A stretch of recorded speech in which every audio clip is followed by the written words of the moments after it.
Buena parte de la recepción crítica de Plata Quemada ha leído la obra como un acontecimiento irregular, como una especie de quiebre en relación con la línea conformada por sus dos novelas anteriores, Respiración Artificial y La Ciudad Ausente.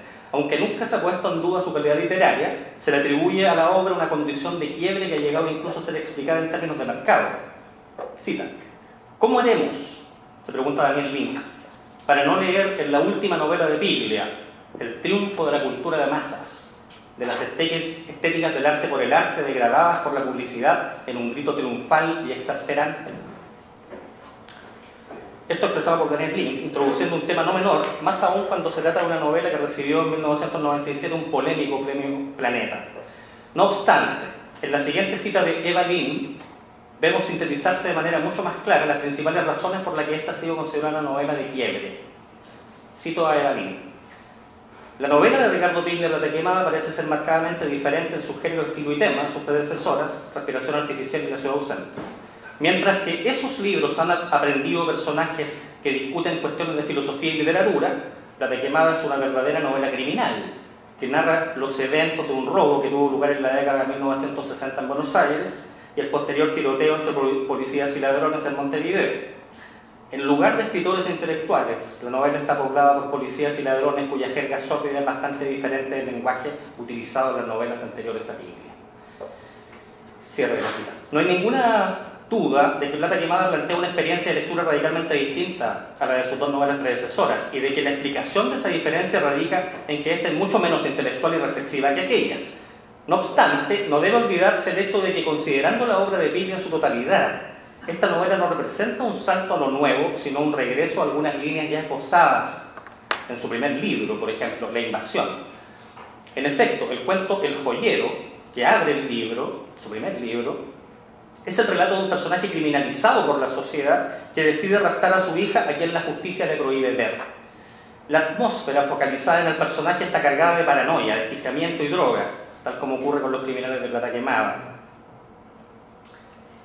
El desenlace conduce al chino, protagonista del cuento, a entregarse a un acto dramático e irreversible. Por supuesto, los alcances simbólicos del acto cometido por la pandilla de Dorda y Mereles, protagonistas de Plata Quemada, son muchísimo más vastos, pues en último término el rapto de la hija, por más enfermo que se nos aparezca, es un acto que está justificado por la noble causa del amor paternal. El acto de los asaltantes, en cambio, es una declaración de guerra total. Esta es una cita de la novela. Una declaración de guerra total contra toda la sociedad. Un acto de negatividad pura. No obstante la claridad de estas conexiones, este diálogo intergenético debe considerar una diferencia de fondo. El excelente cuento de su primer libro carece de la compleja maquinaria narrativa que exhibe Plata Quemada. Surge aquí una pregunta. ¿Es en la complejidad de la propuesta que se establece la diferencia entre esta novela y sus predecesoras? Sí y no. Pues si bien es cierto que Respiración Artificial y La Ciudad Ausente demandan un tipo de lector con partes iguales de pasión ficcional y teórica, también lo es el que Plata Quemada, pudiendo ser leída desde la simplicidad y el realismo de un relato criminal, proyecta la demanda por un lector capaz de completar la historia leída en un marco mucho mayor de reflexión, una reflexión que aplica sobre el acto mismo de lectura. Las demandas de un lector activo y dispuesto a las vicisitudes de una lectura incompleta es el punto de encuentro de las novelas de Piglia. Juan Villoro escribe: pocos autores conceden tanta importancia al lector como Piglia. Sus narraciones no piden ser entendidas, sino concluidas. Era una cita. Desde una concepción deleuziana diríamos que sus relatos no se concretan en la profundidad de lo narrado, sino en los efectos de superficie de la enunciación. Lo importante es la escritura como desafío, lo cual solo puede lograrse en la materialidad de la lectura. Entre comillas. Profundo ha dejado de ser un cumplido, escribe Deleuze, y continúa diciendo: solo los animales son profundos. Al respecto, es sugerente que Piglia declare que Godard es el mayor narrador actual, un cineasta que ha declarado no tener mayor interés en las historias, que las ve incluso como pretexto simplemente para exhibir lo que realmente le interesa, la interacción con el espectador, la cual solo es posible en la zona de contacto que es la lectura, expectación. Cito a Piglia en El último lector. La pregunta ¿qué es un lector? Es en definitiva la pregunta de la literatura. Esa pregunta la constituye, no es externa a sí misma, es su condición de existencia. Y su respuesta, para beneficio de todos nosotros, lectores imperfectos pero reales, es un relato inquietante, singular, siempre distinto. En primer lugar, la pregunta de Piglia parece proyectar una paradoja. Su carácter ontológico, ¿qué es?, no parece coherente con su noción del relato como acontecimiento y devenir. El problema, la contradicción, se resuelve en la respuesta que inmediatamente entrega. El lector es indivisible del relato, es por lo tanto un acto, un acontecimiento. La única respuesta a la pregunta por el lector es el relato mismo. Considerando esta sentencia radical, la respuesta que Plata Quemada puede entregar a esa pregunta esencial adquiere total interés. ¿Qué es un lector en esta novela? Si bien es cierto que esta pregunta solo puede ser respondida con atisbos, ya hemos definido previamente dos puntos de observación: el dispositivo de enunciación que la novela posee y el efecto que poseen los lectores internos del texto. El aparato enunciativo de esta novela es puro acontecimiento, pura forma sin fondo. Comillas. La búsqueda de las formas, dice Virgilio, no es más que una búsqueda del tiempo, pues si no hay formas estables tampoco hay siquiera formas a secas. El narrador de Plata Quemada parece representar de manera clara dicha forma de comprender la realidad y plantea una diferencia sustancial con lo que es la comprensión clásica del narrador. Este narrador sin esencia produce un efecto reversible en el lector, pues no encuentra en él una entidad en la que apoyarse, una forma moral desde la cual aprehender el mundo narrado. En la primera escena de Plata Quemada vemos a tres sujetos viajando en un coche. Antes de caer en esta acción, el texto se ha abierto con una descripción de los dos personajes centrales. Dorda es pesado, tranquilo, con cara rubicunda, estoy citando la novela, y sonrisa fácil. Briñones, flaco, ágil y liviano. En el próximo párrafo ya estamos en la acción del coche sin mediar ningún nexo, y desde aquí el narrador nos irá situando paulatinamente mediante una inteligente administración de los detalles en el verdadero destino que llevan los ocupantes del automóvil. Cito nuevamente la novela. La tarde estaba tranquila, una de esas tardes limpias de primavera. Continúa describiendo el narrador como si lo que fuera a relatarse pareciera más un encuentro romántico que un atraco sangriento. El primer indicio de lo que va a pasar lo encontramos recién después del tercer párrafo, y no por boca directa del narrador. Va a salir bien, está todo controlado, no me gusta que haya tanta gente metida. Y 8 páginas más adelante, tenemos 4 minutos, el camión viene desde el banco y tiene que dar la vuelta a la plaza por acá. El narrador hace durar por todo el primer capítulo la tensión de la espera del crimen. El suspenso se instala en ese estiramiento nervioso que atraviesa la ironía de la narración y las palabras y sensaciones de los personajes. Cito: no hay nada peor que el día antes, cuando ya todo está listo y solo falta salir a la calle y apretar, porque uno se pone vidente de visiones.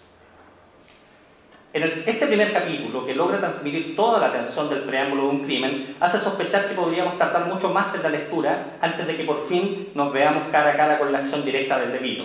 Sin embargo, el segundo capítulo nos arroja de golpe en el vértigo del enfrentamiento entre los 3 delincuentes y los guardias del camión portador del dinero municipal. De un lapso a otro nos vemos rondando el hecho mismo, rondándolo porque el narrador no da nunca una versión unilateral, sino multifocal. Cito: parecían enfurecidos y apuntaban a todo el mundo, barriendo el aire en semicírculo mientras se acercaban en cámara lenta a la camioneta. El más alto, dicen los testigos, llevaba una media de mujer en la cabeza. Dicen los testigos. En un par de párrafos, donde el narrador alterna su voz con la de los testigos como si fuese un periodista y como si de pronto la novela abiertamente simulara ser una crónica, el hecho queda dibujado con toda su crudeza en la retina del lector espectador. Sí. La confusión indescriptible que el alevoso ataque produjo no permitió en los primeros momentos precisar lo que había ocurrido. Decían los diarios: fue una ráfaga de violencia brutal, un estallido ciego, una batalla concentrada que duró lo que tarda en cambiar la luz de un semáforo. Fue un instante y enseguida la calle quedó llena de cadáveres.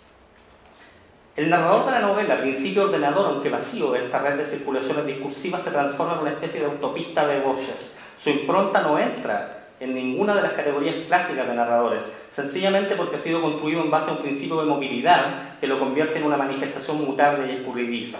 Todas las voces y los discursos, incluso antagónicos, van a pasar por este dispositivo vacío de aceleración pura, que es el narrador de Plata Quemada.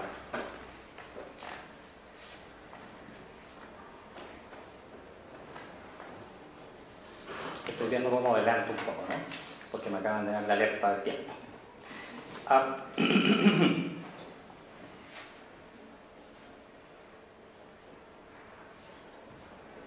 Cita del texto. Desde la plaza, uno de los jubilados que tomaba sol vio como los cuerpos rebotaban contra los asientos y vio la sangre en el cristal de las ventanillas. El gordo estaba vivo cuando paró el tiroteo, declaró uno de los viejos. Trató de abrir la puerta y escapar, y en eso vio que se acercaba el tipo con medias de mujer en la cara. Fin de la cita. Otras veces es la voz de los medios de comunicación lo que ocupa el canal. Según informaciones, estoy citando, del último momento, los policías que investigan el sangriento asalto prestan especial atención a los bolsos abandonados por los malhechores en su fuga. Son de lona, tipo marinero, y se presume que fueron preparados para llevar el dinero robado. La voz de la ciencia también se hace presente. Está encarnada por el psiquiatra que Dor de Brignone tuvieron en una de sus temporadas carcelarias, el doctor Bunge. Oía voces, dice el psiquiatra. Entonces, según Bunge, el gaucho rubio. No siempre, a veces oía voces. Adentro del cerebro, entre las placas del cráneo, mujeres que le hablaban, le daban órdenes. Este era su secreto. Y hubo que hacerle varios tests y varias consultas con hipnosis para que fueran apareciendo los contenidos de esa música íntima. El psiquiatra de la cárcel, el doctor Bunge, se obsesionó con el caso. Se quedó pegado a esas voces que oía en silencio el interno Dorda. Fin de la cita. El narrador no se separa de las voces, las abarca y las integra en un solo flujo enunciativo. Con esto voy a pasar inmediatamente al segundo punto, que es este descentramiento, ¿cierto?, de la mirada del lector que habíamos descrito previamente. Finalmente, es el momento de volver sobre la escena que da título a la novela. Como expresábamos al inicio de este escrito, el valor de esta escena radica en que en ella se manifiesta el proceso de lectura. La plata quemada es la imagen central y momento culminante de la novela. La imagen del dinero quemado es el hecho encargado de poner los sentidos en marcha. Resulta que los criminales, sitiados en ese departamento que poco a poco va convirtiéndose en una trinchera que resiste no solo a la policía, sino también a la sociedad misma, representada en las aceras contiguas al edificio del suceso por efectivos periodistas vecinos, conglomerado cuyas voces vamos a escuchar claramente a través de la técnica narrativa empleada por Piglia, van a encontrar una manera de violentar profundamente los valores de la sociedad que en aquel momento solo busca exterminarlos. Cito. Luego, en un momento dado, se supo que los delincuentes estaban quemando 5 millones de pesos que les quedaban del atraco a la Municipalidad de San Fernando, de donde, como es sabido, se llevaron 7 millones. Hay que conocer inmediatamente lo que dicen los testigos del suceso, algunos de los cuales ya habían convertido a los delincuentes en héroes populares. Esto dicen los testigos, es una recopilación de lecturas. Quemar dinero, dice uno, inocente, quemar dinero inocente es un acto de canibalismo. Si hubieran donado ese dinero, si lo hubieran tirado por la ventana hacia adelante a la gente amontonada en la calle, si hubieran pactado con la policía la entrega del dinero a una fundación benéfica, todo habría sido distinto para ellos. Otro, por ejemplo, si hubieran donado esos millones para mejorar la condición de las cárceles donde ellos mismos van a ser encerrados, pero todos comprendieron que ese acto era una declaración de guerra total, una guerra directa y en regla contra toda la sociedad. Otro, hay que ponerlos contra la pared y colgarlos. Otro, hay que hacerlos morir lentamente achicharrados. Y después de todos esos interminables minutos en los que vieron arder los billetes como pájaros de fuego, quedó una pila de ceniza, una pila funeraria de los valores de la sociedad. Fin de la cita. Último comentario. Estas voces no solo son la reacción natural de unos espectadores ante una escena, instalan además una interpretación de la misma. El lector se ve desplazado de su papel de constructor del sentido por estos lectores internos que con este simulacro interpretativo hacen aparecer la historia oculta de este relato. Como en Kafka, la monstruosidad no estaba en el monstruo, sino en la sociedad. De este relato criminal, cuya historia se parece a tantas otras que circulan en los distintos medios y soportes, el lector de Plata Quemada termina sufriendo un desplazamiento cosmovisional, pues lo que termina observando, como desde afuera, es la verdadera cara de los valores occidentales. Resulta que la prohibición que se cierne sobre el dinero transita solapada por entre los valores tradicionales de nuestra sociedad, todos declarados públicamente como de más alto rango y valor que el vil metal. La novela pone en evidencia esta mentira, desenmascarando el valor absoluto que el dinero posee para la sociedad. Es por eso que no puede haber declaración de guerra mayor que su quema. No puede haber ofensa más grande que la destrucción consciente del valor más alto de la sociedad. El dinero es más importante que la vida, y es por ello que la furia de los testigos no responde a los ya innumerables cadáveres que hasta aquel momento ha cobrado la desquiciada travesía de los delincuentes. Nada parece poder provocar una furia más grande que la causada por la destrucción del dinero. Muchas gracias.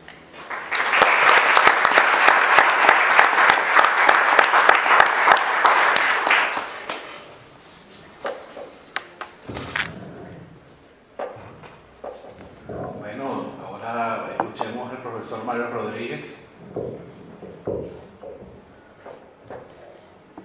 Bien, a propósito de tu ponencia,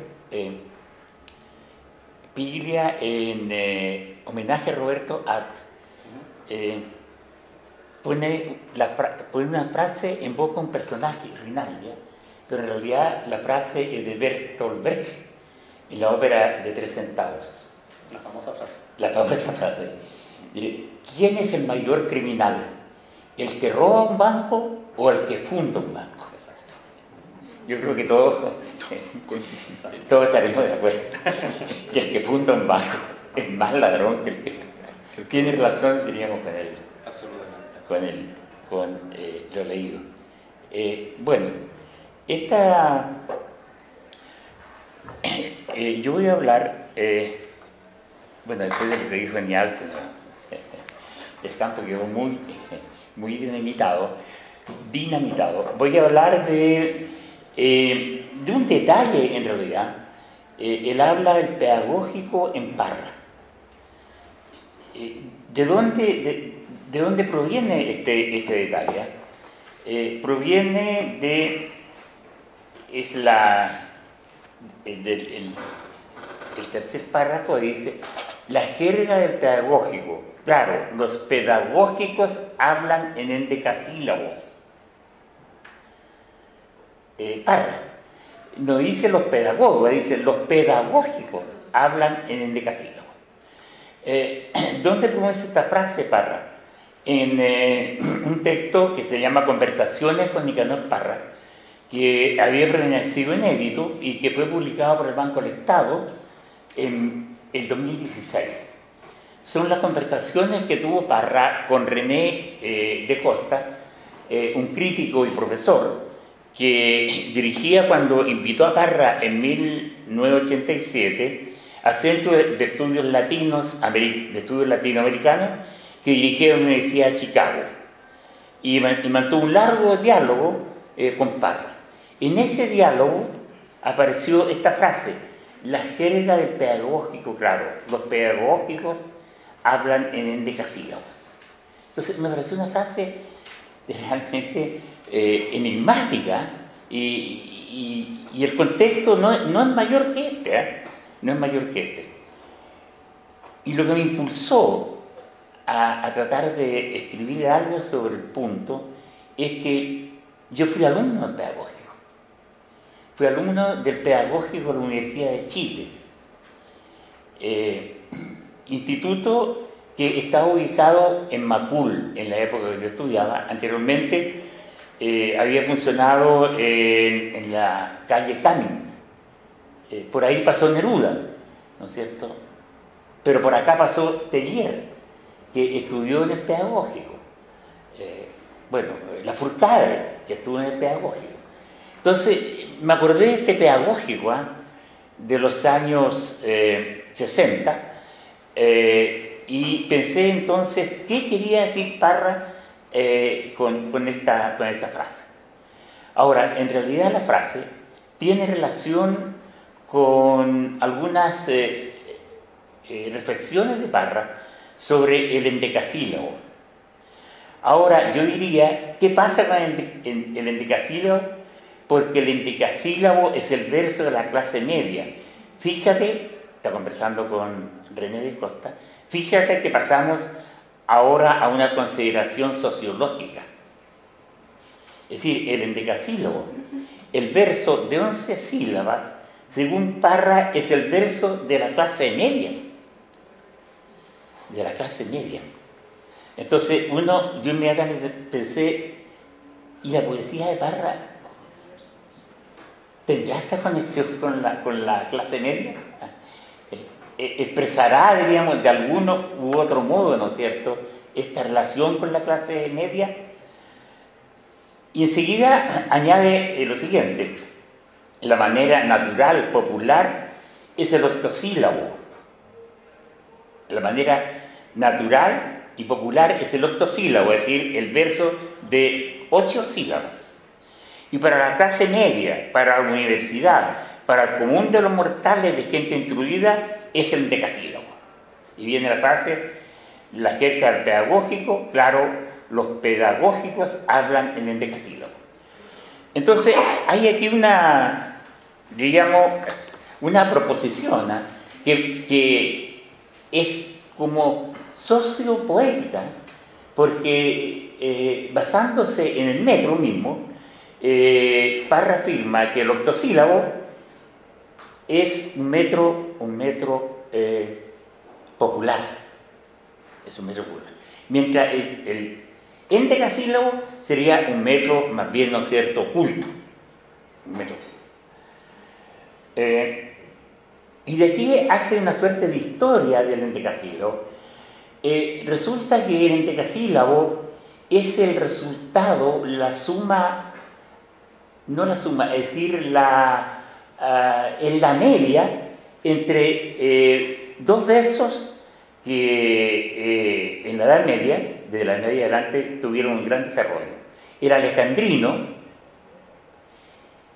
14 sílabas, según Parra, que es el metro del mester de clerecía, y el octosílabo, que es el metro del mester de juglaría. Recuerden que va a Gonzalo de Berceo, ¿eh?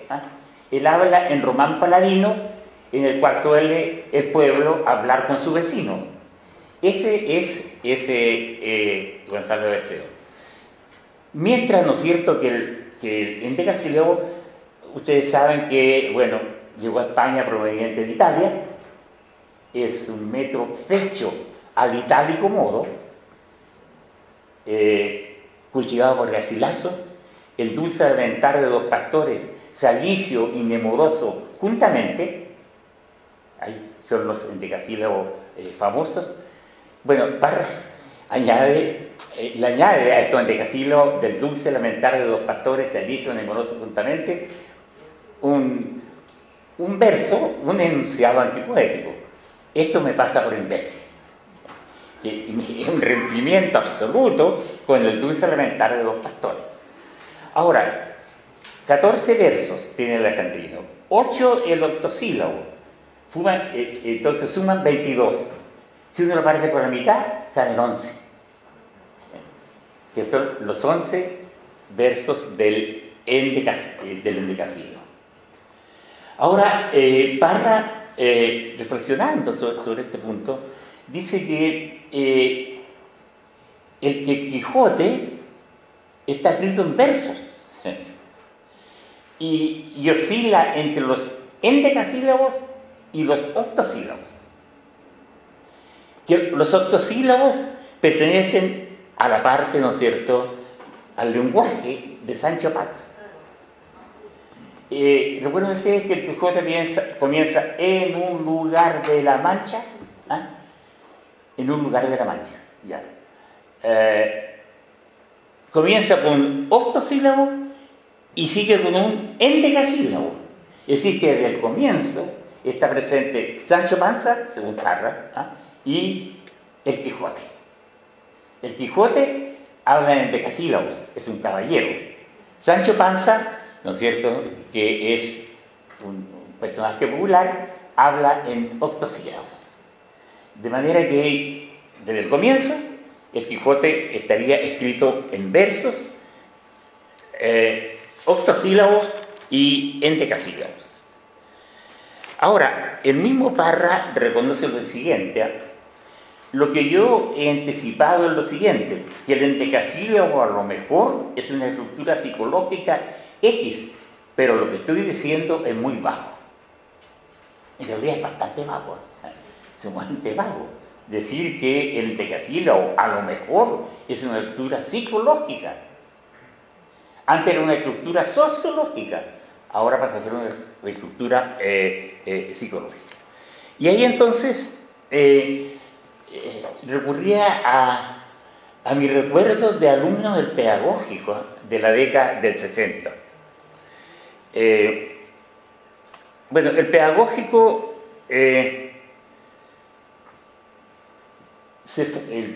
llega a Macul el año 1950 y se acaba el 73 con el golpe militar. Ahí terminó el pedagógico.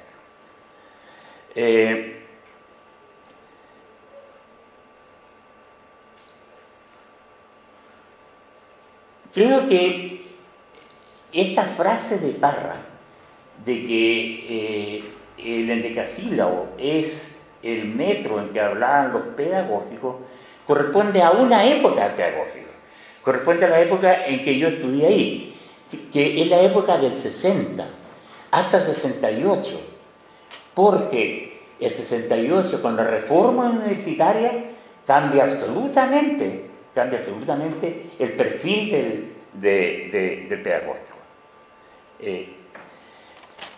Escribí algunas cosas. La gran mayoría de los alumnos éramos de clase media en la década del 60 y estudiábamos gratis, totalmente gratis.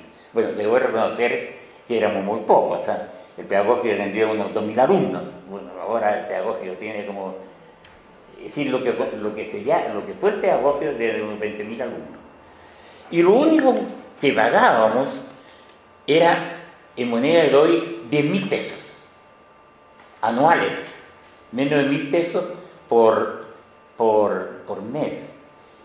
Y este pago era para hacerse socio del equipo de fútbol de la Universidad de Chile. No había otro pago.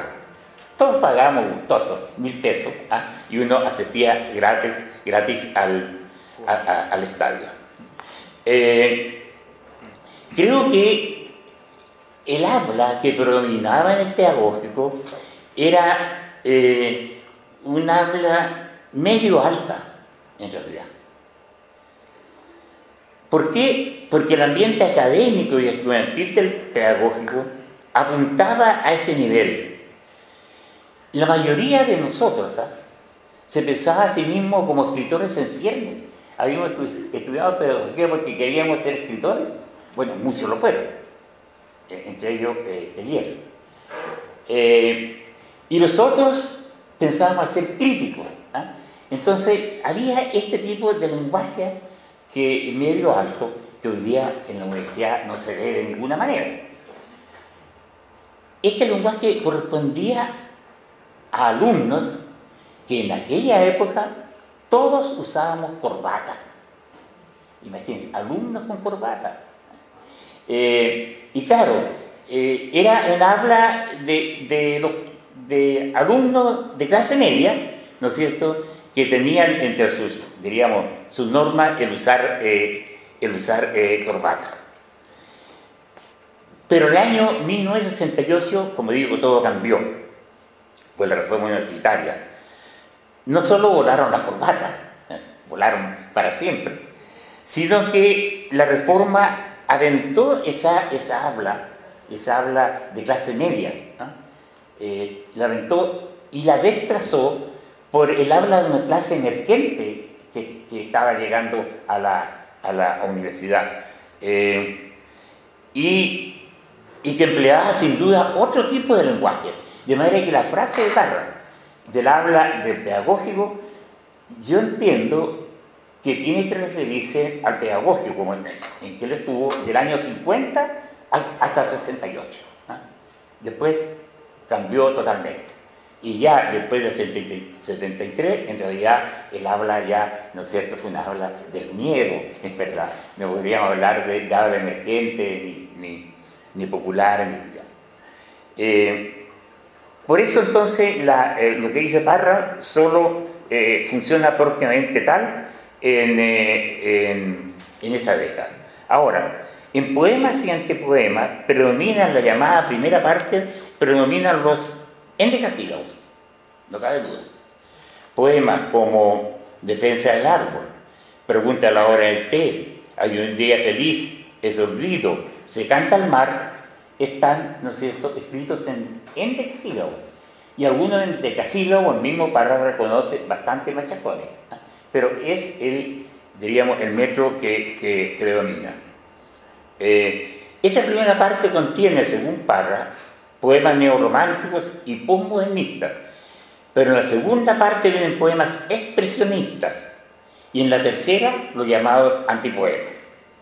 En esta última parte desaparece el endecasílabo, y es desplazado por un prosaísmo. Es un discurso, diríamos, que emplea formas y frases hechas del habla cotidiana, intercalando algunas veces sorprendentemente frases poéticas. Como queda demostrado, el mundo moderno se compone de flores artificiales y de sangrientos boxeadores que pelean a la luz de la luna. A la luz de la luna, sin duda, que es un enunciado claramente romántico, ¿no es cierto? Todo pasa a la luz de la luna. De manera que es un lenguaje prosaístico en el que interviene algunas imágenes poéticas. En verso de salón abundan los endecasílabos, poemas claves como La doncella y la muerte, por ejemplo. Está escrito en endecasílabo. Una doncella rubia se enamora de un caballero que parece la muerte. Endecasílabo perfecto. Aunque Parra dice que él trabaja con endecasílabo libre, que lo aporta o lo extiende según, ¿no es cierto?, sea su interés. El léxico ahora empleado en la construcción del endecasílabo muestra cierta formalidad y una lección propia de un habla culta. Es el caso del adjetivo y sustantivo, doncella. Se habla de una doncella y de un caballero. Y especialmente calificativo rubia, porque es una doncella rubia. ¿Me entiendes? Entonces, ahí funciona la idea de Parra, que el endecasílabo, ¿no es cierto?, trabaja con un léxico más bien elevado, ¿eh? Diríamos, de la gente que va a la universidad, diríamos, de una clase social culta. Ahora, los que desplazan definitivamente al endecasílabo son los artefactos de 72. En vez del léxico del pedagógico, se instala en su lugar el garabato. Bueno, silencio, mierda. Así dice un artefacto. Otro, estudiante de humanidades, en vez de escribir palabrotas en los muros de las letrinas, pico, chucha, escriban Dios, escriban Virgen Santísima. Ya. Mierda, aquí no entra nadie que no hable mapuche. En verso escrito 72.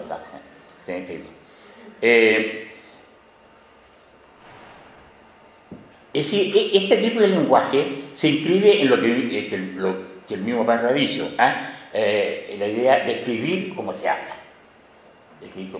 Y entonces hay un acercamiento muy próximo a la oralidad.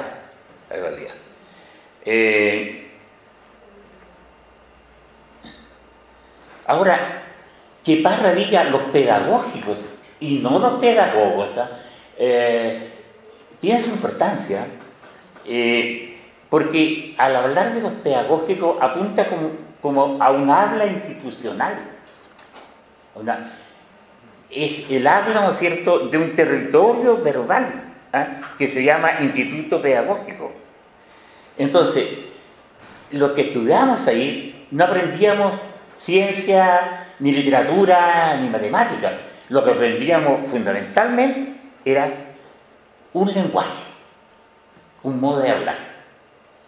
Y ese modo de hablar, ¿no es cierto?, institucionalizado, era el habla pedagógico, siguiendo a Parra, era un territorio en que se utilizaba ese lenguaje y ese léxico. Sí, ya me queda muy poco. Ahora, pasa aquí sí algo que rompe un poco esta lógica, porque se recupera el endecasílabo, se recupera en la prédica del Cristo de X, que hablan en decasílabos.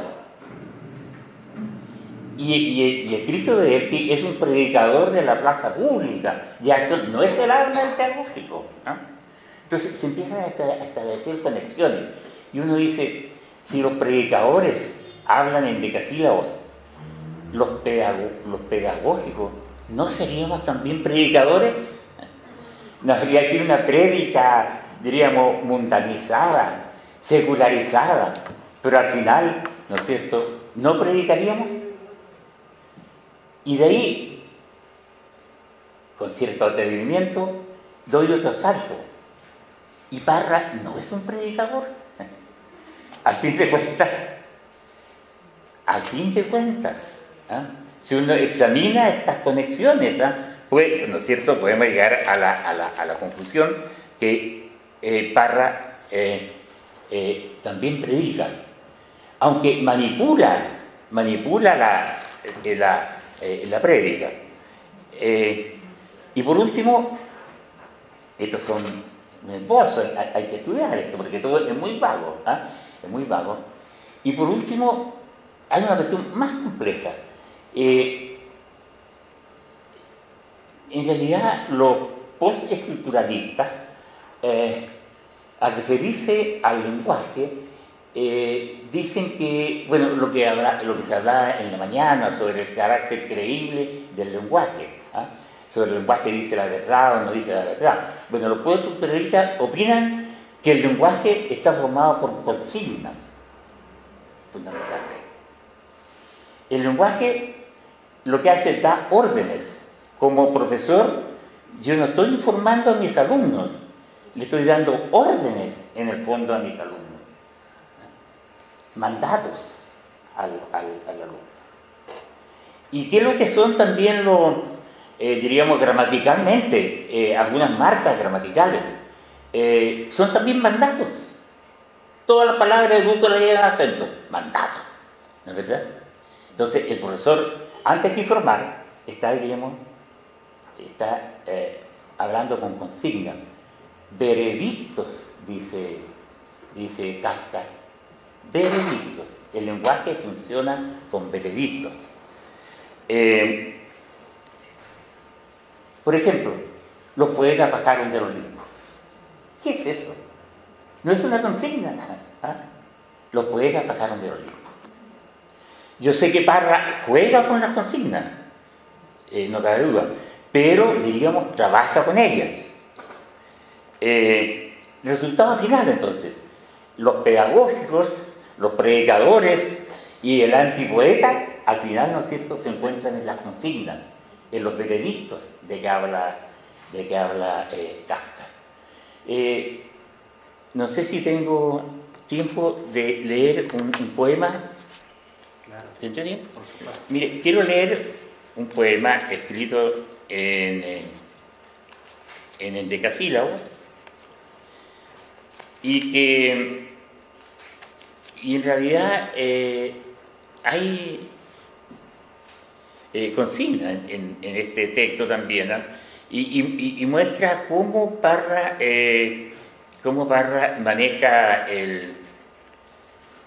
maneja diríamos este método. Ahora no lo encuentro.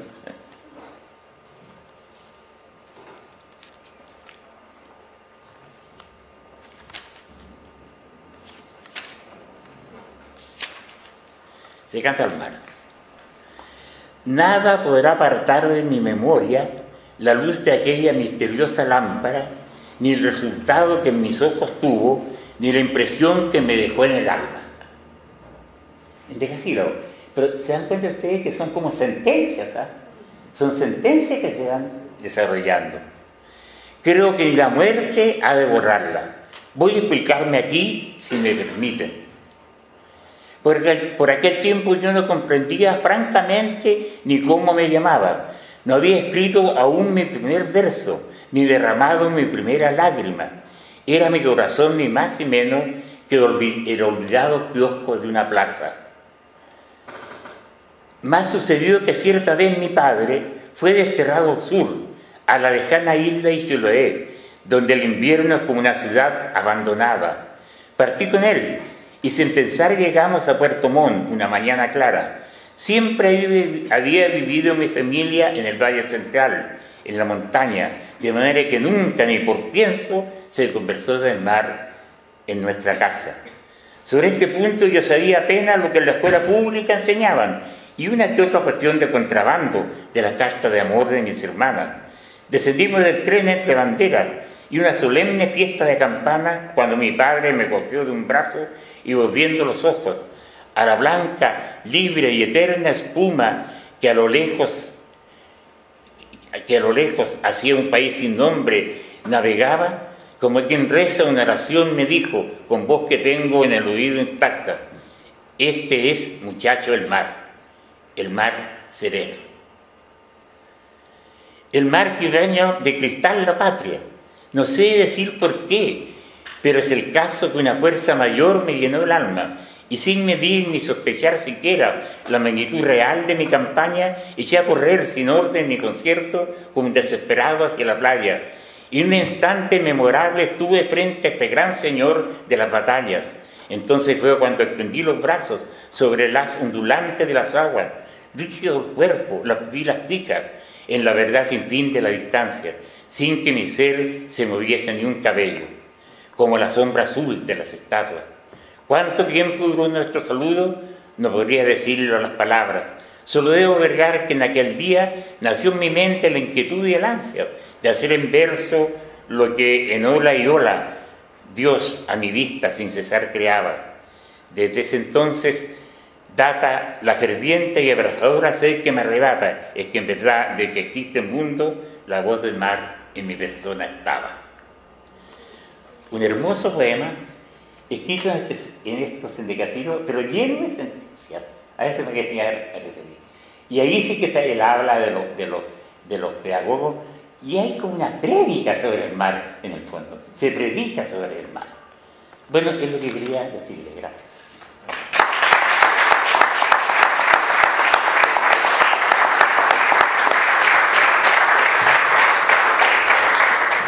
Luego de haber disfrutado estas dos conferencias interesantísimas de los investigadores Gerson Mora y Mario Rodríguez, cedemos la palabra a Wilfredo Illas. El ciclo de preguntas lo estamos dando para el final, así que vayan anotando sus inquietudes, porque creo que son intervenciones sumamente estimulantes, interesantes, que vale la pena abrir ese diálogo final. Buenas noches, buenas tardes. Venezuela en su poesía, 7 caminos para fijar un rostro en la memoria. 1000 emociones, a cual más intensa le traían vibrando desde el alba, unas tristes, otras alegres, luchaban todas entre sí, pero sin alcanzar ninguna el predominio. Ídolos rotos, Manuel Díaz Rodríguez. Son esas 1000 emociones las que hoy me estrechan con las letras de mi país y con una tarea pendiente en esta mi alma mater. Para fijar un rostro ha sido considerada como la reflexión más amplia y profunda que se ha suscitado en torno a la narrativa venezolana, escrita por el profesor, poeta y amigo José Napoleón Oropesa, quien completa su estudio con otra obra del mismo valor titulada El habla secreta, en la cual ahora reflexiona sobre la poesía venezolana. De él, entonces, tomo su aliento poético y esa necesidad de fijar un rostro que ahora no se complace solo en enumerar una lista de poetas para reflexionar en torno a su obra dentro de la literatura nacional, sino que ahora emerge como necesidad de hacer un viaje en la memoria para participar de un eterno retorno obligatorio que nos permita, por una parte, exaltar el aporte de nuestros poetas fundacionales y contemporáneos a lo que se erige como patrimonio literario venezolano, evitando el olvido y con ello el desconocimiento de aquellas raíces que vienen a explicar lo que somos como nación, y por la otra, reconocer algunas áreas desatendidas por la crítica especializada que puedan constituirse en terreno fértil de investigación y reflexión, posibilitando el abono de inéditas rutas para comprender los nuevos rumbos de nuestra literatura. El primer camino. Críticos, investigadores y estudiosos coinciden en que la obra de Andrés Bello instaura la construcción de lo que denominamos literatura venezolana. Su permanente preocupación pedagógica, su convicción humanista y la exaltación en él de profundos ideales de libertad, igualdad y progreso movilizaron en el escritor y en el hombre una conciencia profundamente política y cultural que le permitieron observar en la lengua una ocasión propicia y fundamental de integración, en la educación un compromiso necesario para el progreso de nuestras nacientes repúblicas, y en la poesía la conjugación de estos nobles ideales en una escritura que, más allá de invocación a los clásicos, imitación a la naturaleza, sentido universal o métrica uniforme, mostraba su apego y responsabilidad con los procesos civilizatorios de Hispanoamérica. Divina poesía, tú de la soledad habitadora, a consultar con tus cantos enseñada, con el silencio de la selva umbría, tú a quien la verde gruta fue morada y el eco de los montes compañía. Tiempo es que dejes ya la culta Europa, que tu nativa rustiquez desama y dirijas el vuelo a donde te abre el mundo de Colón su grande escena. También propicio allí respeta el cielo, la siempre verde rama. Lo que sigue no se queda en el encasillamiento neoclásico, en la intención didáctica de invitación a la musa o en el sentido universal de sus preocupaciones. Lo que sigue es más. Es un canto que nos hermana ante una historia común, ante esa riqueza heredada que también es compartida, y un compromiso humano que vio en la cultura el único germen posible para alcanzar un verdadero progreso, que ante todo es civilizatorio. Redundar en sus aportes, en la grandeza de su formación, en los infortunios y descalabros que debió vivir y en su significativa presencia para lo que sería la historia de nuestra naciente vida republicana, permite entender por una parte la articulación de nuestros pueblos desde ese interés de integración cultural y por la otra advertir con lucidez ese exilio permanente que lo ubicó en el centro de importantes episodios históricos, capaces de alimentar en él no solo su humanismo sino su responsabilidad con las letras americanas. Hacer una mirada retrospectiva de su obra es encontrar los vínculos que mantiene con la tradición y con el devenir de nuestra literatura, lo que nos habla de la innegable vigencia de su pensamiento. El segundo camino. El romanticismo encuentra su esplendor en la obra del poeta José Antonio Maitín, alrededor de tres búsquedas fundamentales: exaltación del yo, identificación de los estados de ánimo con la naturaleza y el empleo desbordado de interrogantes y exclamaciones. El poeta nos brinda una obra en la que la muerte es parte de un destino trágico, irremediable, capaz de suscitar el predominio de la melancolía como estado de ánimo propicio para penetrar en el intimismo del ser y desde esa esquina dibujar con exacta dimensión las coordenadas del espacio inmediato.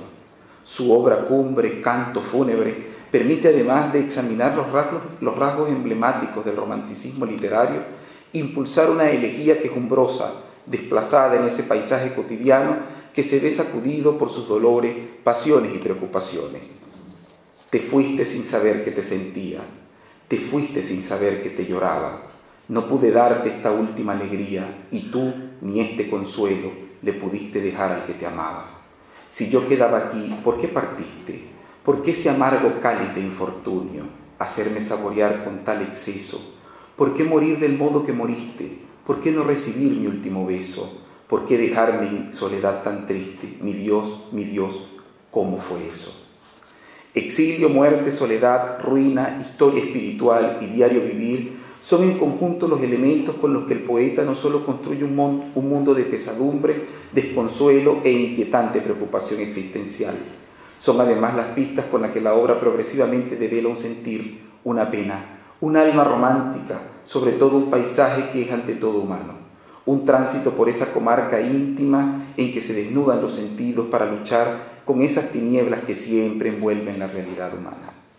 Entender el valor agregado que este poeta hereda con su obra al romanticismo en la poesía venezolana, así como profundizar en esos paisajes poetizados que logra construir desde la inmediatez de las imágenes, son aún tareas pendientes de una crítica especializada que necesariamente deberá volver la mirada a su obra y escudriñar en ella esa nueva sensibilidad que se empeñó en enlazar la literatura con la vida en ese aliento poético, intimista y confesional que resonará para siempre en nuestras letras.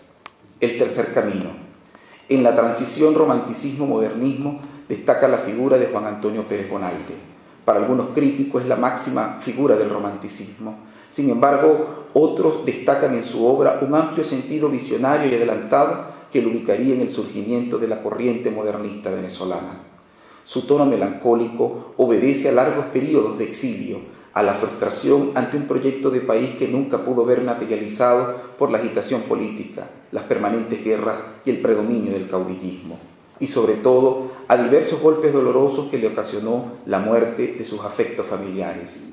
En su poema Tienen razón, Bonalde nos muestra su férrea oposición contra la tiranía política, la dictadura y la opresión militar, la miseria social, económica y cultural en la que estaba sumida Venezuela. Oprimir a mi patria, esa es tu gloria. Egoísmo y codicia, ese es tu lema. Vergüenza y deshonor, esa es tu historia. Por eso, aún en su infortunio recio, ya el pueblo no te lanza su anatema. Él te escupe a la cara su desprecio. Si bien el poeta tiene importantes obras como Poema al Niágara o Vuelta a la Patria, es en esta última donde encontramos el clima de su sentir melancólico ocasionado por el exilio y la muerte de su madre. Todo ello acompañado de esa íntima relación vida y arte, el refugio de los estados del alma en la naturaleza y esa duda romántica que moviliza la interpelación de la existencia y sus destinos. Madre, aquí estoy, de mi destierro vengo, a darte con el alma el mudo abrazo que no te pude dar en tu agonía, a desahogar en tu glacial regazo la pena aguda que en el pecho tengo y a darte cuenta de la ausencia mía. Triste, enfermo y sin calma, en ti pensaba yo cuando me dieron la noticia fatal que hirió mi alma. Lo que sentí, decirlo no sabría, solo sé que mis lágrimas corrieron como corren ahora, madre mía. Imposible dejar de mencionar en esta apretada síntesis el poema Flor, considerado como el máximo canto elegíaco de nuestra poesía. Bonalde dedica este delicado canto a su hija muerta, en el cual no solo muestra cómo su alma se desgarra de dolor en esa búsqueda de exaltación del yo, sino que además la duda romántica deja en evidencia su preocupación por el incierto de la existencia, y en arrebato de desespero y profunda tristeza interpela también con vacilación la existencia de Dios. Exclamaciones e interrogaciones vienen a profundizar el retrato de esos estados de ánimo que el poeta revela con vehemencia. Señor, existes. Es cierto que eres consuelo y premio de los que gimen, que en tu justicia tan solo hieres al seno impuro y al torvo crimen. Responde entonces, ¿por qué la heriste? ¿Cuál fue la mancha de su inocencia? ¿Cuál fue la culpa de su alma triste? Señor, respóndeme en la conciencia. Y en torno sigue la impía calma de este misterio que llaman vida, y en tierra yace la flor de mi alma, y al lado suyo mi fe vencida. Estamos frente a un poeta de obligada referencia en el devenir de las letras venezolanas, quien conjugó en su obra esa profunda exaltación con una delicada evasión lograda por la exploración de realidades sensoriales que dejaban al descubierto un dolor descarnado, todo ello enmarcado en la musicalidad y en el empleo del juego simbólico. Así la patria es Venezuela, pero también la madre, y Flor es la hija, pero también la pureza y la esperanza arrebatada. En el olvido ha ido quedando el estudio de su obra y la reflexión en torno a lo que sería su propuesta estética, la cual no solo constituyó una forma de vida, sino que marcó nuevos rumbos en la poesía venezolana. Volver a Pérez Bonalde no sería repasar la presencia del exilio, el predominio de su yo o la melancolía manifiesta. Sería además adentrarnos en el compromiso social de su escritura, en el reflejo de una condición humana que trascendió las fronteras de su propia existencia y en esas construcciones estéticas que auguraban ruptura, nuevas rutas de exploración temática e inéditas formas de composición. Cuarto camino. El modernismo en Venezuela se encontró en una coyuntura sociohistórica y cultural que lo ubicó en una encrucijada de doble vertiente. Por una parte estuvo la evasión, el exotismo y cosmopolitismo, por la otra el criollismo, el valor del autóctono y el reconocimiento artístico del terruño. Dictaduras y convulsiones sociales contextualizaron su surgimiento y desarrollo en el país. Por esta razón nos encontramos con un Alberto Soria, de ídolos rotos, que vuelve al país y se frustra al encontrarlo sumido en un profundo atraso económico y cultural, razón que le hace anhelar su vida parisina y evadir su pensamiento permanentemente hacia esas latitudes. En contraparte, La silva criolla de Francisco Lazo Martí invita a ese bardo amigo a que retorne a su pueblo, a que se refugie en el espectáculo natural que encierra el llano y a que disfrute el calor humano de sus raíces. Este poema es considerado un canto de alegría ante el valor del arraigo, ante la riqueza del campo venezolano, en fin, ante la necesidad de volver a los orígenes para celebrar las cosas sencillas de la vida y reivindicar el valor de lo propio. Es tiempo de que vuelvas, es tiempo de que tornes. No más de insano amor en festines, con mirto y rosa y pálidos jazmines, tu pecho varonil, tu pecho exornes. Es tiempo de que vuelvas. Tu alma, pobre alondra, se desvive por el beso de amor de aquella lumbre. Deleite de sus alas desde lejos, la nostalgia te acecha, tu camino se borrará de súbito en su sombra, y voz doliente de las horas tristes y del mal vivir oculto dardo, el recuerdo que arraiga y nunca muere, el recuerdo que hiere, hará sangrar tu corazón, oh bardo, por amor a tu raza en desventura, por esta pobre tierra, que el maléfico genio de la guerra convierte ya en enorme sepultura, por estos seres buenos y sencillos, por este pueblo amado, que vive noble, víctima, entregado a la ciega ambición de los caudillos. Tus pasos vuelve hacia el hogar, oh bardo, yace por tierra el matizado velo, con el cual primavera engalanaba los montes de tu suelo. Su escritura está vinculada a tres preocupaciones fundamentales: reflexión permanente en torno a la existencia, el tema del llano venezolano y el empeño en crear un campo alegórico que explora lo sensorial para encontrar en la musicalidad un fluir nacionalista, el cual le permitió describir el paisaje natural, trascendiéndolo a través de la fusión con el plano psicológico. La crítica literaria ha visto en Lazo Martí a ese poeta criollista que con su obra intentó reivindicar el valor de lo autóctono y el retrato de la fisonomía del pueblo. Sin embargo, hay en su escritura más que eso. Está toda una corriente artística que instaura modos distintos de crear y moralizar, nuevos conceptos de nacionalismo e incluso el establecimiento de puntos de convergencia en los cuales confluye y logra vivir toda la tradición literaria anterior. Esa poesía del llano, continuada por grandes poetas venezolanos, debe constituirse hoy en un ámbito vigente de estudio y reflexión, pues a la combinación de elementos neoclásicos, románticos y modernistas se le suma la vuelta a los orígenes, el ejercicio de una sensibilidad consustanciada con los ideales de paz, justicia y arraigo, y el reconocimiento de un paisaje natural que se funde con el paisaje humano para reflexionar en torno a la existencia, salvar el compromiso social y escudriñar en los estados profundos de la conciencia. Quinto camino. Convulsa sigue la vida nacional y en los intersticios de aliento ideológico y desarrollo cultural se gesta la transición entre modernismo y vanguardismo. En esa rendija se ubica la obra de Andrés Eloy Blanco, considerado por historiadores, críticos de arte e investigadores culturales como el poeta del pueblo. Representa un peldaño importante de lo que ha sido la construcción de nuestra literatura venezolana, pues elevó las búsquedas de lo autóctono hacia las tensiones propias de la angustia existencial y la incertidumbre. Lejos de preferir el hermetismo, dejó que su creación fluyera mediante una escritura vibrante que vendría a instalarse para siempre en la fibra más sensible de su gente, en ese apostolado de compromiso social, de amor descarnado y de interés moralizante. Conocidos son sus versos: pintor de santos de alcoba, pintor sin tierra en el pecho, que cuando pintas tus santos no te acuerdas de tu pueblo, que cuando pintas tus vírgenes pintas angelitos bellos, pero nunca te acordaste de pintar un ángel negro. Pintor nacido en mi tierra con el pincel extranjero, pintor que sigues el rumbo de tantos pintores viejos, aunque la Virgen sea blanca, píntame angelitos negros.